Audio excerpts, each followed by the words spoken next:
प्यारे बच्चों, मंगलो नमस्कार।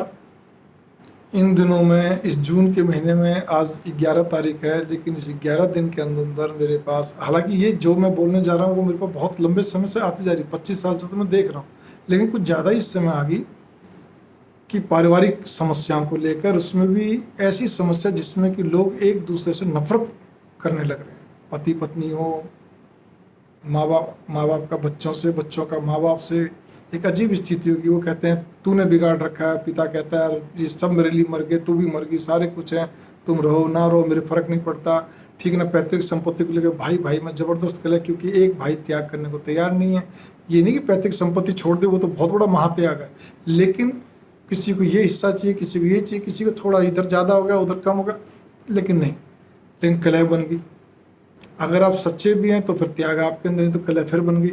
इसी प्रकार से क्या हो गया कि वाद विवाद के कई रूप हो गए कि आप पहले से क्या कहते हैं लोन के अंदर, और कई तरह की आपको अपनी ईएमआई चुकाने में बहुत सारी चीज़ें ऐसी जिसमें आपको पैसे की काफ़ी तंगी होगी, उसमें समझ लो घर खर्च चल रहा है, आपका इज्जत बनी भी है, लेकिन आपके बहन भाई जो दूसरे वो निष्ठुर की तरह आपसे बात करते हैं, पिता निष्ठुर की तरह कहता है लाओ लाओ लाओ पैसे लाओ, हमें ज़रूरत है, हमें वो है, और आप उनको देने के लिए कहीं और से उधार लेके देते हैं, तो आप और मर गए। और वो आपको मालूम है आने जाने है नहीं, पिता पूरी तरह आप पे आंख गड़ाए बैठा कि नहीं पैसे आने चाहिए, जबकि वो भी कमा रहा है, कोई दिक्कत नहीं है, लेकिन एक नेचर बन चुका है। आपको ये नहीं सुनाते कि आप इसी शर्म में रहते हो कि समाज क्या बोलेगा। सवाल इस बात का यहाँ पर ये आ रहा है कई तरह का, और घर में इतनी कलह जिसका हद नहीं। आप सोचते मैं समझाऊं करूं कुछ नहीं, तो फिर आप विद्वानों के पास जाते हैं हल निकालने के लिए, अपने किसी परिचित सज्जन के साथ क्या कहते हैं आप कोई हल निकालने के लिए कोई बातचीत वगैरह करते हैं। सबसे बड़ी चीज़ ये कि आपको ये लगता है कि हाँ भाई मैं कुछ पूछूं तो सही कि क्या हल निकलेगा। तो मैं इससे पहले एक बात इतना ही कहना चाहता हूँ, हल बिल्कुल निकलेगा। सबसे पहले आप प्रारब्ध को मानिए।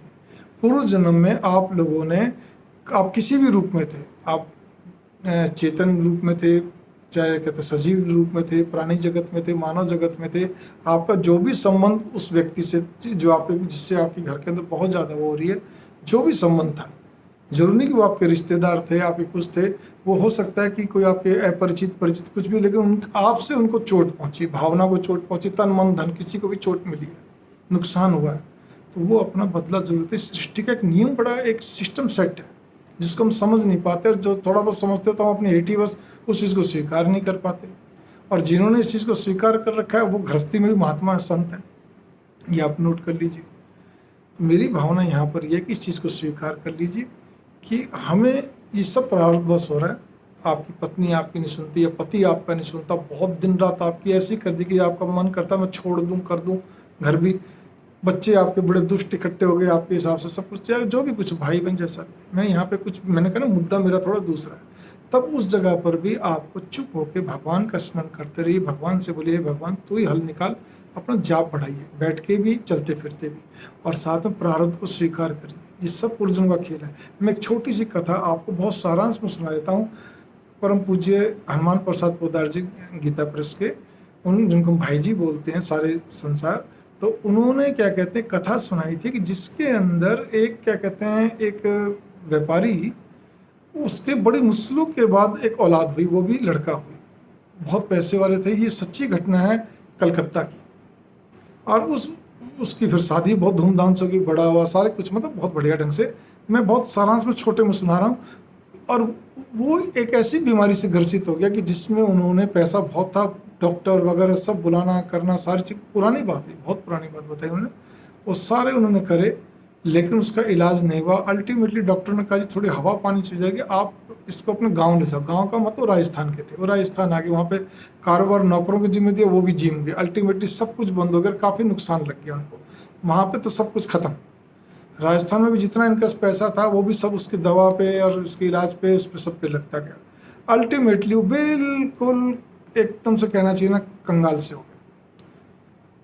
डॉक्टर ने, वैद्य जी बैठे, डॉक्टर बैठे, जो भी थे, उन्होंने कहा कि भाई ये मरणासन था बेटा, बस। बोले जब तो जाएगा, बोले रोने लगे, कदमों पड़ गए डॉक्टर्स के, वैद्य के। तो उन्होंने कहा अच्छा चलो एक और दवाई लिया।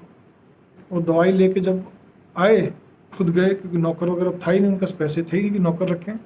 वो खुद गए, दवाई लेके आए, तो और बेटा बिल्कुल अचेत पड़ा हुआ था, ना आंखें बंद अचेत, जिसको हम, अचानक उसकी आंखें खुली और सब हैरान। वो तो उनकी खुशी की लहर दो, लेकिन नहीं, उसने, लड़के ने नाम लेके पुकारा अपने पिता को, तूने मुझे पहचाना नहीं।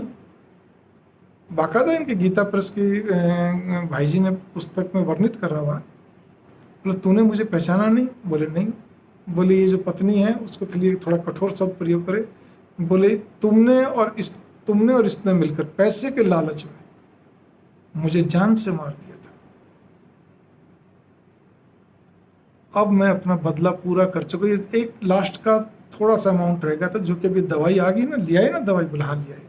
बोले बस अब मैं जा रहा हूँ, मेरा पूरा कहते चुकता नक्की हो गया, ब्याज समेत। उसने प्राण छोड़ दिया।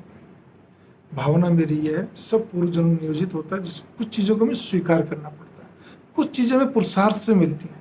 आपकी लगनशीलता, आपका काम, मेहनत, वो आपके काम में है। आपका व्यवहार कैसा, वो आपके व्यवहार से है।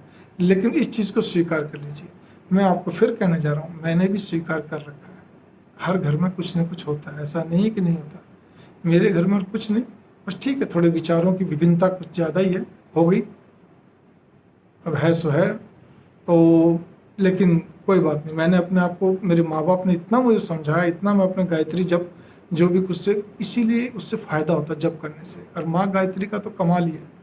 धीरे धीरे ये आ गई कि नहीं, मैंने गलत कर रखा था कि पूर्व जन्म में, तभी क्या कहते हैं मेरे विचार नहीं मिलते। बाकी सेवा तो पूरी करती है, सब कुछ पूरा है, कोई दिक्कत नहीं, कोई समस्या नहीं। बेटा भी शिष्टाचारी है, ईमानदार है, बहुत बढ़िया है, लेकिन विचार नहीं मिलते तो नहीं मिलते, तो कोई दिक्कत नहीं, स्वीकार कर लिया।